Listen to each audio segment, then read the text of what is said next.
wabarakatuh. Perkenalkan, nama saya Sabina Rahma. Saya dari Prodi Pendidikan Ekonomi Universitas Pancasakti. NIM saya 1872050063. Di sini saya mengerjakan tugas UAS saya, manajemen berbasis sekolah, dengan dosen pengampu Ibu Cynthia Anissa Rahman Putri SPD MPD.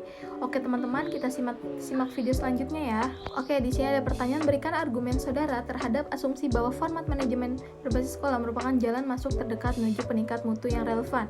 Nah, menurut saya manajemen berbasis sekolah mengandung pengertian desentralisasi yang sistem pada otoritas dan tanggung jawab tingkat sekolah untuk membuat keputusan atas masalah signifikan terkait penyelenggaraan sekolah dalam kerangka kerja yang ditetapkan oleh pusat terkait tujuan, kebijakan, kurikulum, standar, dan akuntabilitas.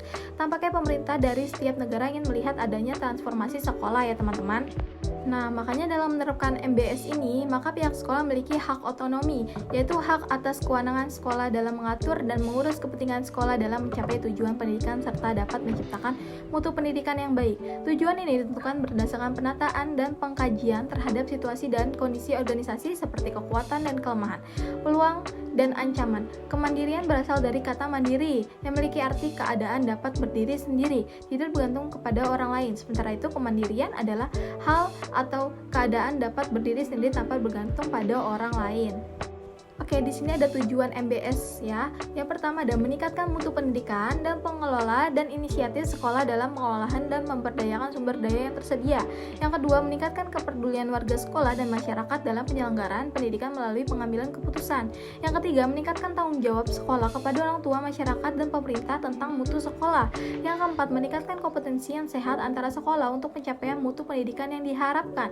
Dan yang terakhir, memberdayakan potensi sekolah yang ada agar menghasilkan lulusan yang berhasil guna dan berdaya guna. Oke, di sini ada strategi MBS. Yang pertama, melakukan sosialisasi. Yang kedua, mengidentifikasi tantangan nyata sekolah. Yang ketiga, merumuskan visi, misi, tujuan, dan sasaran sekolah atau tujuan situasional sekolah. Dan yang terakhir, mengidentifikasi fungsi-fungsi yang diperlukan untuk mencapai sasaran.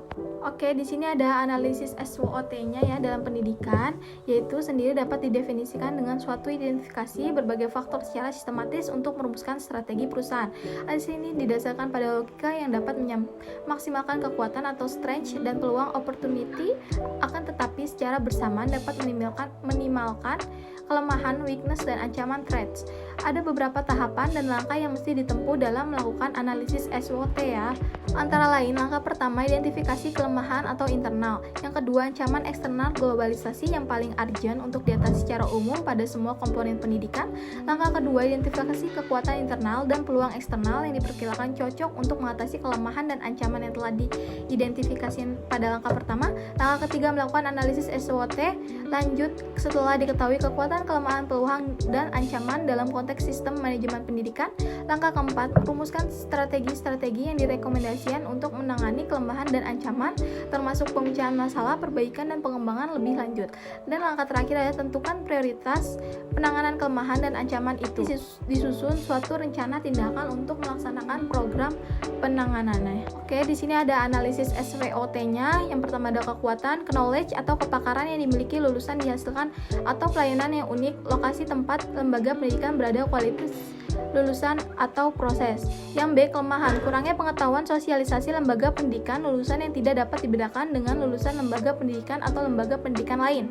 Lokasi lembaga pendidikan yang terpencil, kualitas lulusan yang jelek, reputasi yang buruk. Nah, yang ke C adalah peluang, lembaga yang terus berkembang dan pendidikan merupakan kebutuhan bagi masyarakat, adanya pendidikan berbasis internasional.